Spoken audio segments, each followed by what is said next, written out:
This is Crabbe's Journal 8, Crabbe by William Bell. I returned to the world slowly, keeping my eyes closed, though wakefulness was almost complete. I could smell the damp, still, pine scented air, then the unique smell of wet nylon. The sounds of falling water surrounded me big, well spaced plops from the tall pines that stretched above the tent, and delicate drips into the tent fly. I opened my eyes. The inside of the tent was filled with a warm, thin, rosy light as daylight was filtered by the orange walls of the tent. I lifted the flap to find a gray, rainy day outside. The lake was tea-colored and calm.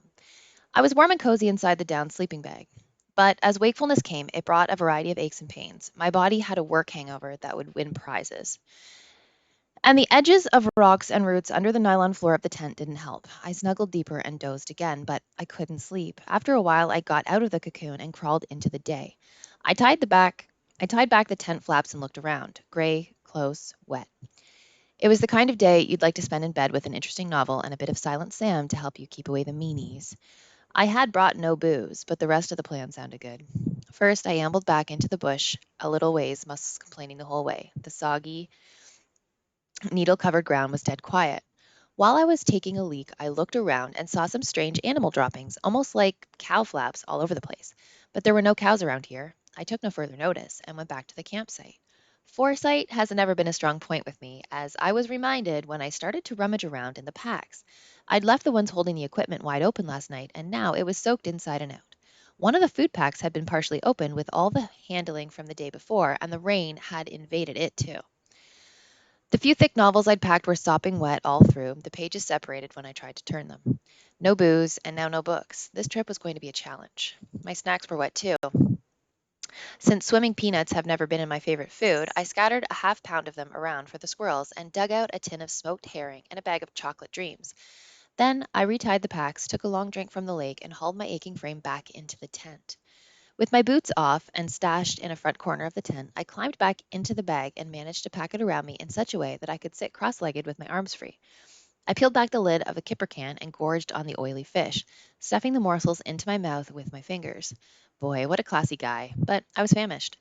I managed in my talented way to spill fish oil on my sleeping bag and the tent floor and the ground in front of the tent. Otherwise, I was very neat. The chocolates tasted dreamy, as advertised on the label. I munched through half the bag and stuffed the rest into my boots. Then I did something I've never done before. I just sat and looked out through the rain across the campsite, past the well spaced pines and over the lake. My mind was unusually calm. Little wavelets of thought rippled across it, leaving no trace. It was nice. It was nice to sit and look away at nothing in particular, because ordinarily my mind felt like a telephone exchange, constantly jabbed and zapped by frantic messages. Test coming Monday, mother mad again, project due 2 days ago, kids laughing behind me in the halls, on and on, over and over. Current never turned off, switchboard never shut down, messages unanswered, circuits overloaded. But here I noticed the millions of tiny creatures that streaked the surface of the dark water. The far shore was a soft gray line. Shreds of cloud changed shape quickly, moving across the somber sky. Water, land, and sky were blended together, unified by the hiss of the rain. Imagine. I thought all these thoughts as I sat like a skinny, aching Buddha in my little orange cave. Though, though Tough Crab, who hated city rain because all it did was move the grime from one place to another, resting in that orange tent, I looked out into the very small world, shut off by rain and distance, and I was contented. I was even almost happy. I was also tired, so I rolled over and fell asleep. I woke with a start from a dream troubled by dark wings, one of those nightmares that leaves you with no memory, only fear. The tent flaps were still open, and through them lay a black night like a wall. It was dead silent, no wind, no dripping of rain. The air was chilly and damp. Rolling onto my back, I pulled the bag around my neck and stared at the tent roof. I couldn't shake the feeling of foreboding that enclosed me, as if it were part of the night air. Had I had a nightmare brought on by the food I ate just before sleep? I remembered nothing. Anxiety attacks were not new to me. They had introduced me to Silent Sam and visited me regularly, but this was different. This was a dark, nameless fear that I seemed to breathe in with each breath, and I could hear nothing and see nothing. My senses were useless. Then a strange sound separated itself from the night, a soft, tearing sound off in the woods behind me, like the ripping of wet paper. Then nothing, only my breathing. My heartbeat picked up. I strained to hear and to see another sound, different, closer, a brushing noise.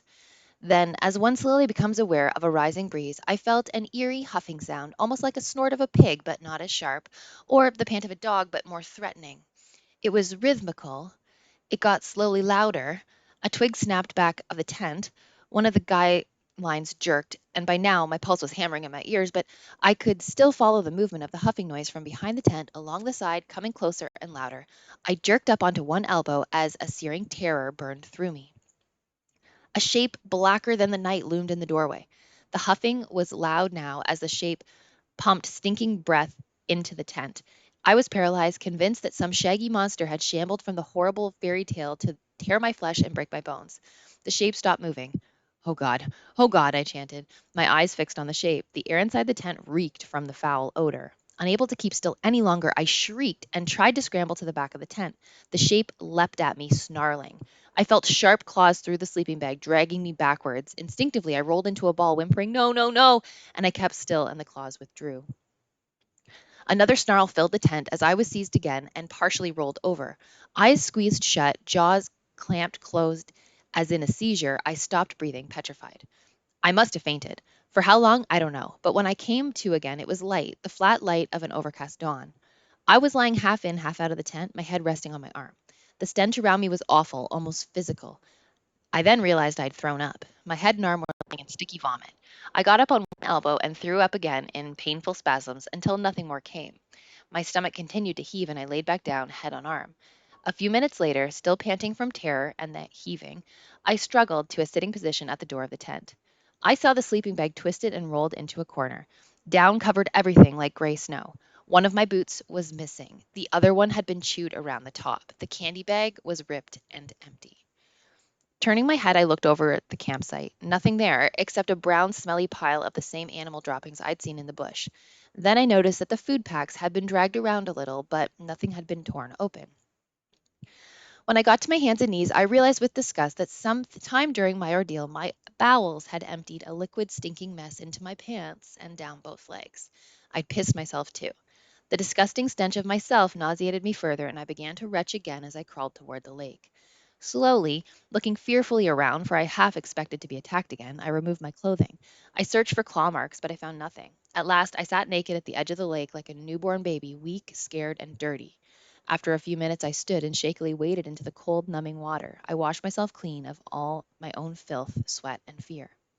The clouds began to lift and allow the sun to bring a little warmth. After I washed, I laid on the flat granite shingle.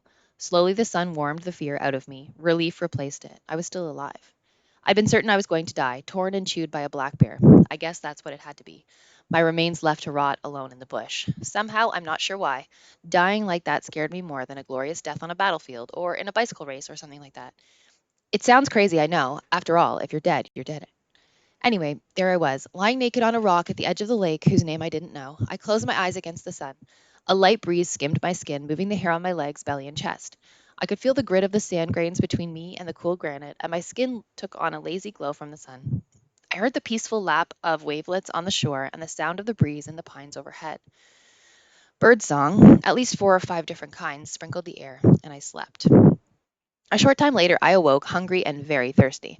Scooping up cold lake water, I gulped it greedily down. Soon I was dressed with a full stomach, loading the canoe. I wanted out of that horrible place as soon as possible.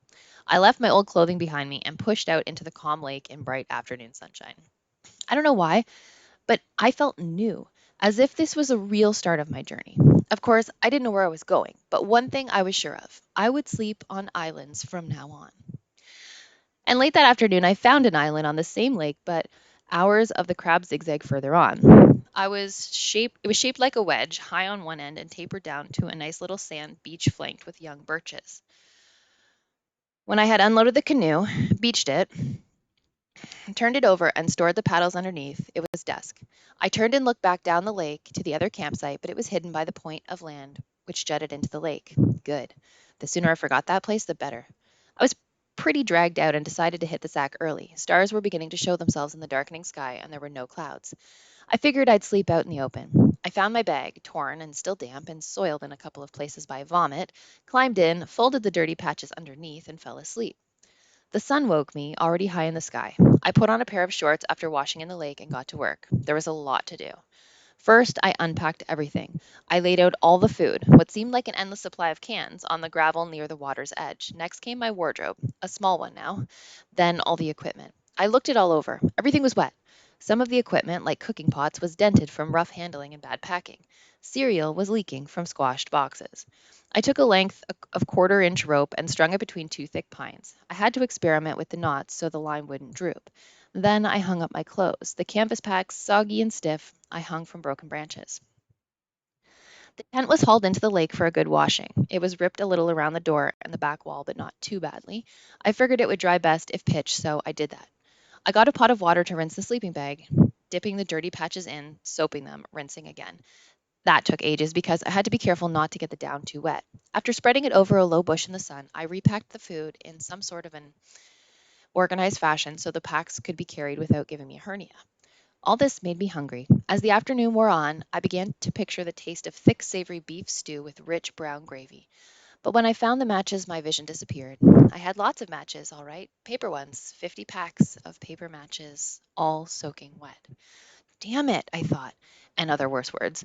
My feeling of optimism disappeared in a cold wave. I grabbed a book of matches in desperation, ripped out a soggy match, tried to strike it alight, but the red sulfur match had crumbled, and the sand on the striking pitch was torn from the paper backing. It was useless. For the first time, as I sat back in the pine needle ground, I really wanted a drink. Where was Silent Sam when I really needed him? How good it would feel to have him soothing me, dissolving the angles and edges from my anxiety and depression. I ate cold, gluttonous, sticky stew that left that night on a darkening beach right from the tin. How could I go without a fire? No heat? No cooking? Now that I could cook, not that I could cook worth a damn anyways. No defense. Maybe I'd meet someone, a fisherman maybe, and borrow some, but I wanted to avoid people. This was the reason I was here in the first place. I couldn't turn back. I just couldn't. To go limping home like a fool, the great outdoorsman too stupid to waterproof his matches, I couldn't do it. I'd get too many I told you so's to count. I'd only confirm everyone's opinion that I needed them to run my life for me. I would go on. After all, it was June. Warm weather was coming. I could exist on cold food. I went to bed thinking if I could survive that bear, I could survive anything. And by noon the next day, I was on my way again after a breakfast of raisin bran and lake water and cold instant coffee partially dissolved. I headed off.